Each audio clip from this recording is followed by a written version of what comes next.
This is Dr. Karmen Smith, and thank you for joining me for the Healer's Manual. I am putting together a series of videos that takes you through the mind of a healer, the spirit of a healer, and the physical body of the healer. So mind, body, and spirit. And we're still on the mind because the mind is very, very powerful.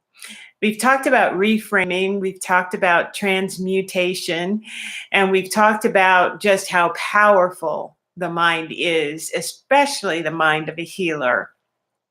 Today, we're going to talk about the incredible ability that the mind has to change direction, change perception.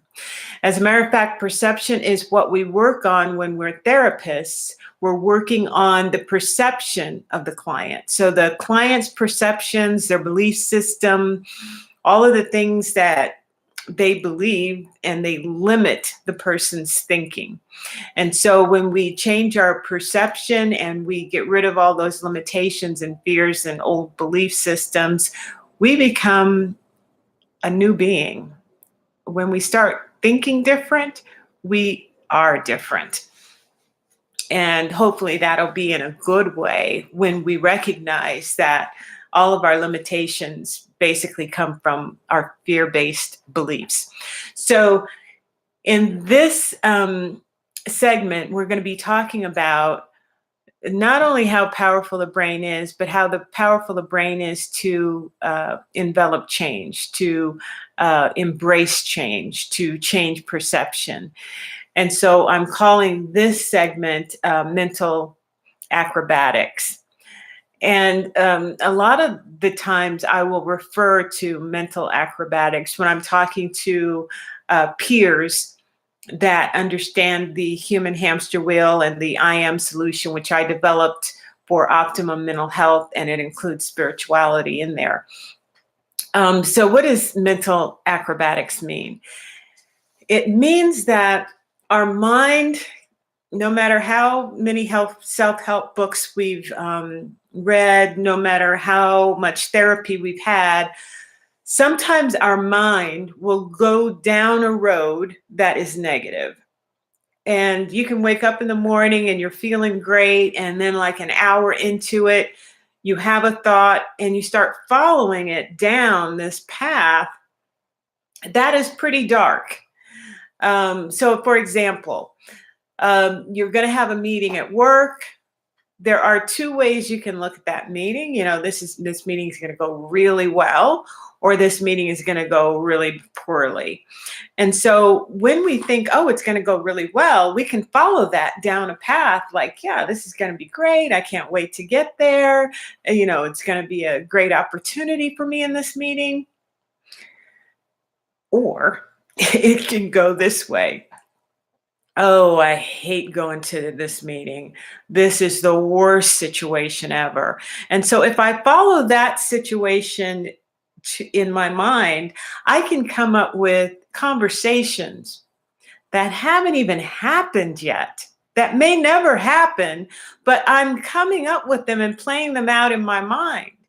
So that by the time I get to that meeting, I've already had it out with so-and-so and already thought what she was going to be thinking when she gave me that look. I thought about all of this even before the meeting happened. So our mind can go down that road and create that reality based on nothing but false thoughts, false perceptions. So what I would like for you to practice is seeing yourself do that. In other words, become aware of your thoughts. So are my thoughts going down this really dark path? Or am I the type of person that my thoughts will create the next wonderful opportunity by thinking in a different direction? So when we become aware of our thoughts, We no longer are a victim to them. We realize that we have the power to change our perception. So as soon as we recognize that we're going down a dark path, we have to do some mental acrobatics, some mental aerobics. We have to turn that puppy around by saying things like, I choose joy in this situation. I choose peace in this situation. One of the techniques that I use is I call myself out on it in a joking way. So I have a humorous side to me. And so when I approach my inner voice or my inner thoughts with that humor, I pay attention to it. So I'll say, Karmen, what are you trying to do? What are you doing? Turn that puppy around. You don't want any of that, those kinds of thoughts. What was that all about? And I'll laugh it off. And meanwhile, I've turned it around to, I choose joy. I choose peace. That is not anywhere where I want to go. I don't want to go down that road. And I will talk to myself. So find the voice within you to turn that around. You need to do some mental acrobatics in your life because we are not victim to our thoughts. We are very powerful beings. And so we're coming to understand that, we're coming to realize that, and it's going to show up in our thoughts. So exercise your superpower of mental acrobatics.